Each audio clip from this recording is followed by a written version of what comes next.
Well, as you see here is a king oyster mushroom. They're quite large. One is usually more than enough for one serving. What I like to do is just cut it right down the middle, lengthwise. It has the texture and consistency of meat. As you can see, it looks like meat. Now, to make this fit in my air fryer better, I'm just going to cut it right in half. Give myself 4 equal sizes. Now, basically, looks like I got 4 pieces of chicken. Next, we're going to start with the bamboo shoots. Now, normally you get these out of a can, but I like it fresh. I'm just going to make these small, thin slices. You don't need to be too fancy here because, well, it's going to kind of draw up on its own once you put it in the frying pan with a little bit of oil. I try to make them thin, you know, nothing too thick. If it gets too thick, then it's a texture issue at that point. As you can see, I've got them all roughly the same size.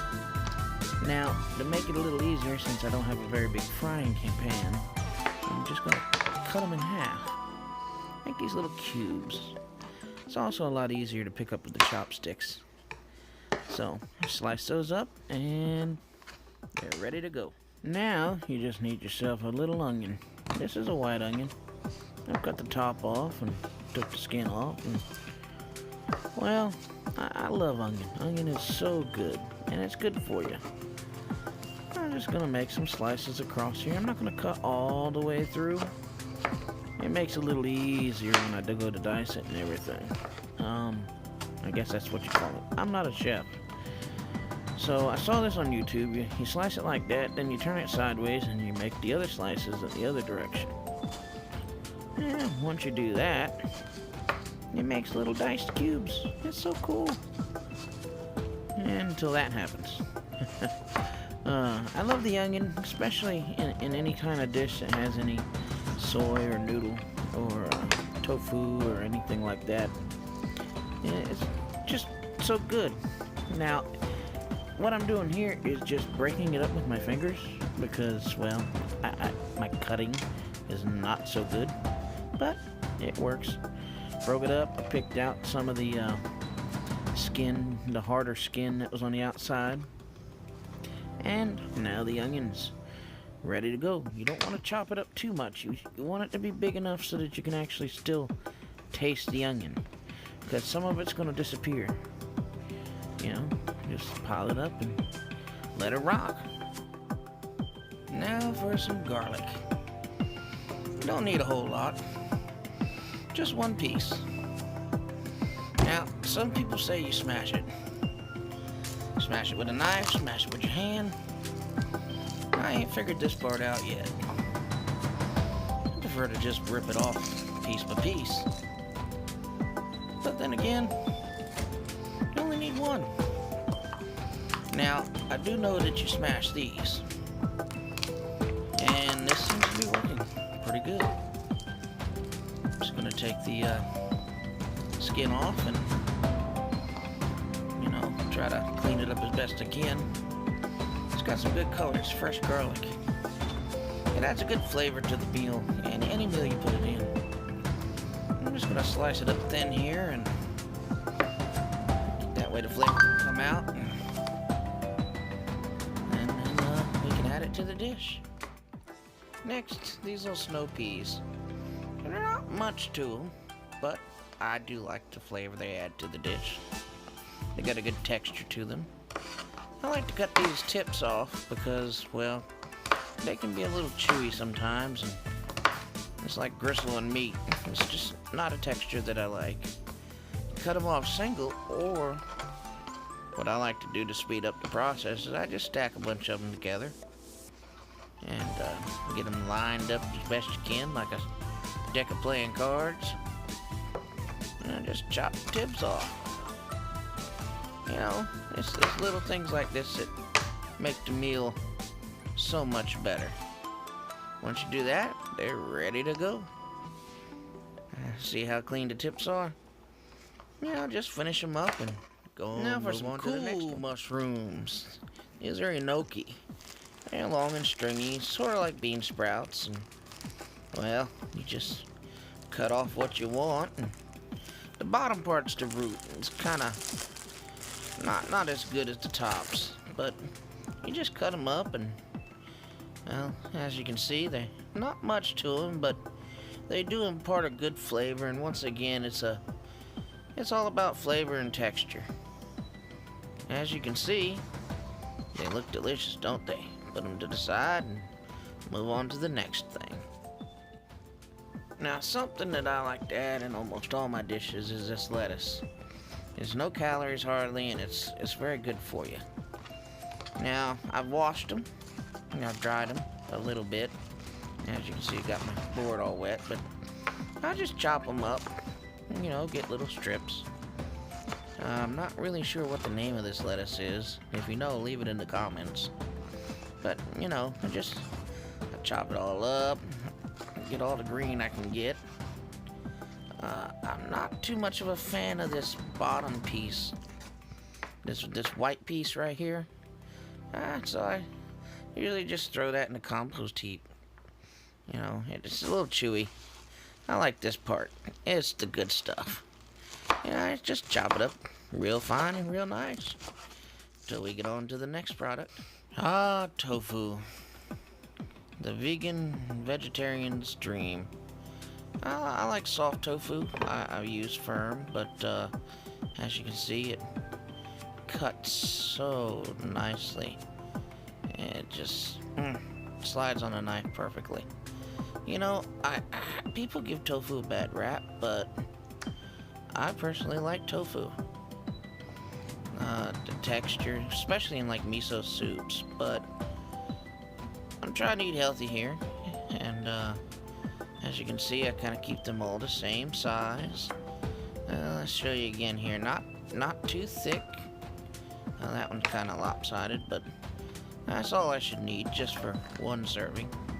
A couple slices, and I'm just gonna cube those up and put them in to get ready to cook. We'll move on to the next ingredient. Yum yum. Now for the last ingredient. These are ramen noodles. Yeah, it's not the freeze-dried crap you get from the store for 10 cents either. I'm only using one little bundle of them tonight because, well, that's all I need. I don't need a lot of food. It's good. Only cooks for 2 minutes. Now it's time to cook.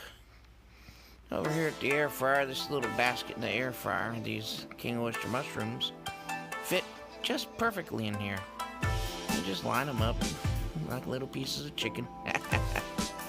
Yeah, I should have got a bigger air fryer, but I'm only cooking for me, so this is all I need. Just stick them in and they're ready to go. Now, I'm not one that uses sink water, so I use this 88 alkaline water. It's good stuff. Fill my pot for my noodles.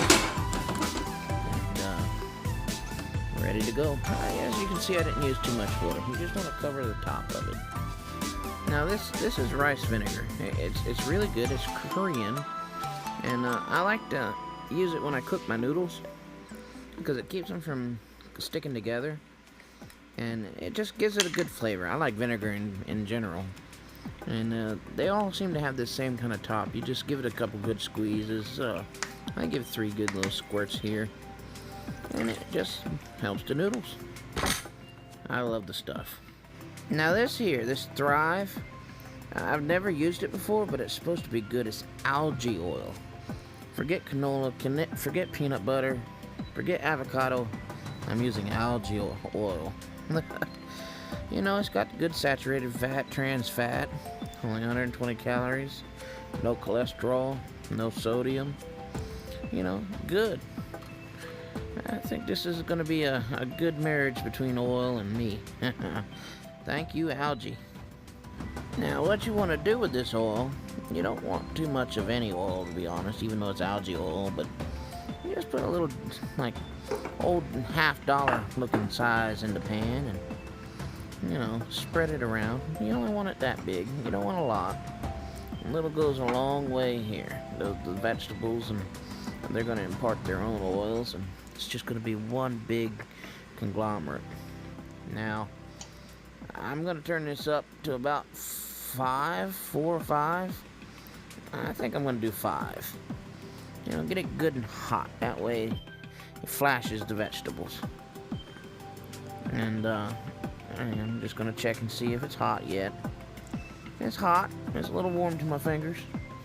That was kind of stupid, stuck my finger in hot oil. But then again, that is me. Still waiting on the water to boil. Once it boils, then I can add the noodles. And this is just a waiting game at this point. Now, how's those mushrooms doing that I put in the air fryer? As you can see, they've been in there for about 5 minutes.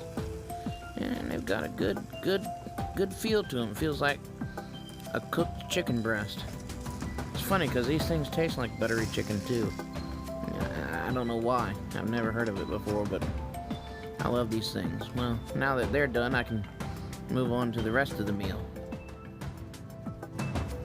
Now I've got the mushrooms, the bamboo shoots, the onions, and the garlic with some Thai basil in this bowl, and as you can see, there's bamboo shoots. It's just a mixture of everything, but I don't want to cook those yet.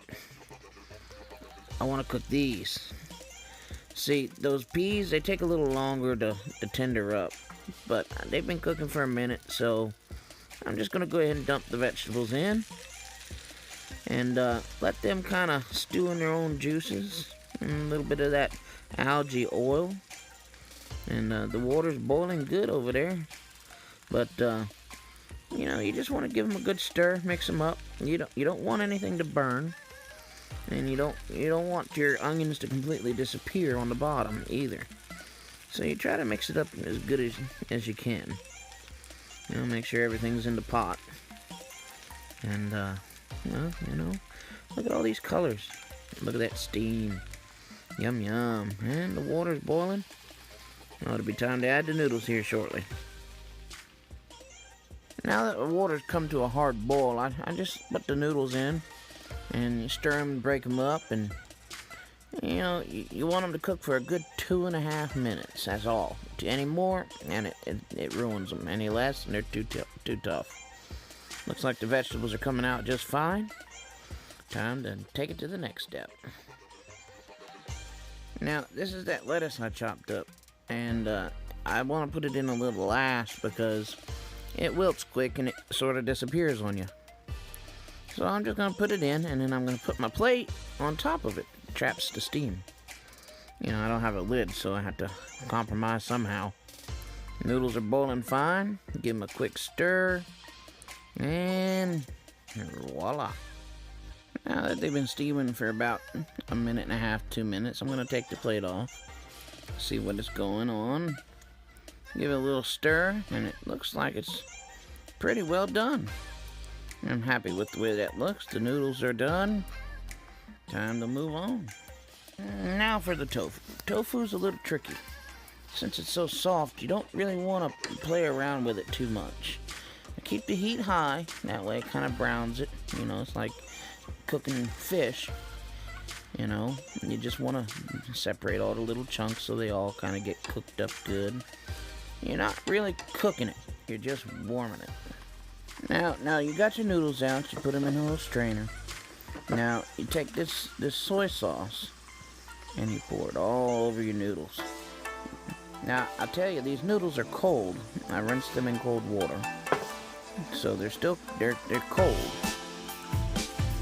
Well, at least I thought they were.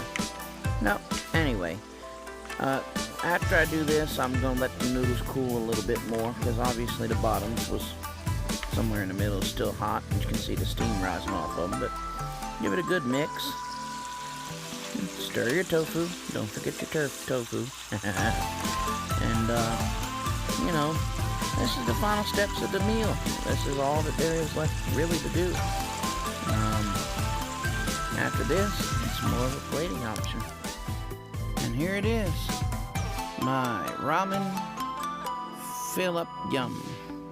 Don't forget to subscribe, follow, and hit that notification button, because every night I'm going to cook a different dish. Hope you enjoy.